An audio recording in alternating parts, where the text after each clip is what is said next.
Hey, welcome to the podcast. Thanks for having me. Dude, so I was reading about this absolutely wild story. You know, the one where a professor literally cuts a creature into 3 pieces? Oh man, yeah, the lab nightmare that turned into this crazy discovery. So this guy cuts the thing into pieces, right? And each piece just regrows into a whole organism. Wait. So 1 becomes 3, and then like 9 after more cuts? Exactly. After 12 days, there were 9 complete organisms. The dude just kept cutting and the fragments kept regrowing. Okay, so is this like the same thing as those water creatures? What are they called? Hydra? Yes, Hydra is exactly what we're talking about. And get this, they traced it back to this guy Abraham Trembley in 1740. He found a tiny Hydra in a pond. Hydra, like the 9-headed snake from Greek mythology. That's such a perfect name. Right? The analogy is spot on. You cut off a head, you give more heads. But here's the thing. Hydra aren't just some mythic thing. They're real regeneration machines, dude. And the material describes them as looking weak, but they're actually predators, yeah? They've got these stinging cells on their tentacles. Yep, so their tentacles have these tiny stinging capsules. They fire neurotoxins to paralyze the prey. Then the Hydra just sucks them up. Okay, so they're both predators and immortal? That's actually insane. Right? But here's the crazy part. How do they regenerate so perfectly?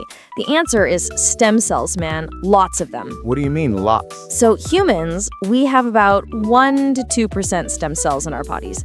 Hydra, they have around 60 to 65%. 60 to 65%? That's absolutely bonkers. I know, right? So having that huge reservoir of undifferentiated cells lets Hydra rebuild entire bodies, even from a shredded massive tissue. There was this experiment in there, right?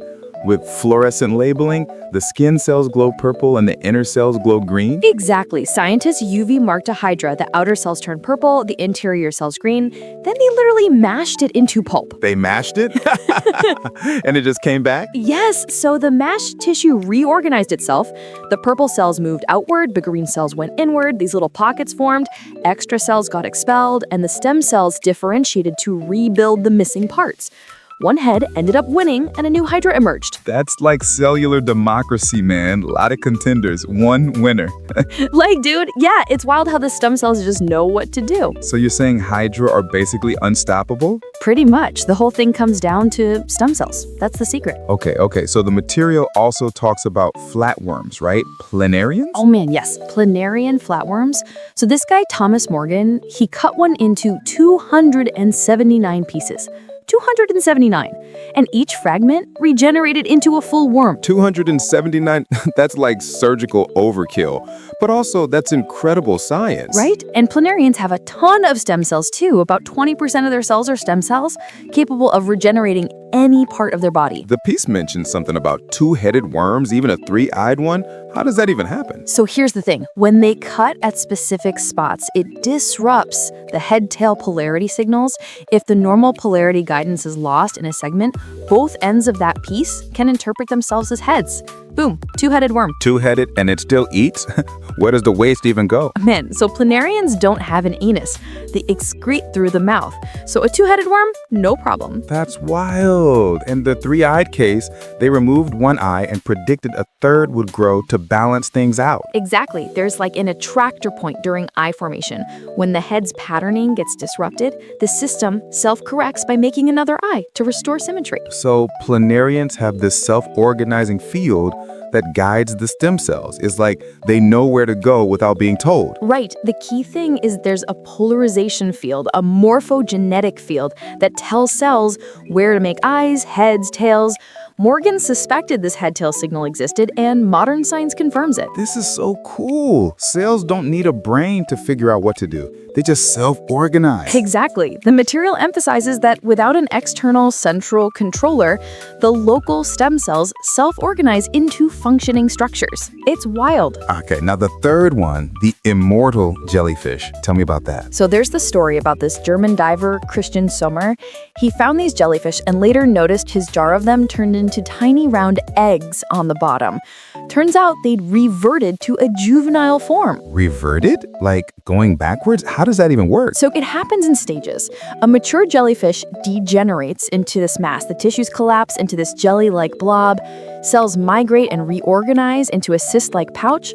Then the cells de-differentiate into stem-like cells, and the pouch grows into this polyp form. From there, it can redevelop into a jellyfish again. So it literally reverses aging? Yes, it cycles back to youth. It's like pressing reset. That's insane. So what's the molecular trick behind that? So, telomeres and telomerase. So during the cyst stage, the jellyfish ramps up telomerase activity to rebuild telomeres. Those are protective DNA repeats at the ends of chromosomes. What's that about the Hayflick limit? Right, so humans, telomeres shorten with each cell division, which limits cells to about 50 divisions. It's called the Hayflick limit. But the jellyfish uses telomerase to rebuild those telomeres so it avoids that limit. But the material warns there's a danger if humans just turn on telomerase? Right, exactly. Forcing telomerase activity can allow cells to divide uncontrollably. That's cancer. And the text even mentions an experiment where human telomerase introduced into mice helped them avoid aging but led to tumors and early death. So the very mechanism that grants immortality can also produce cancer. That's a brutal trade-off. Exactly. The material frames these three organisms, Hydra, Planarian, and the Immortal Jellyfish, as the only known cases of biological immortality in nature.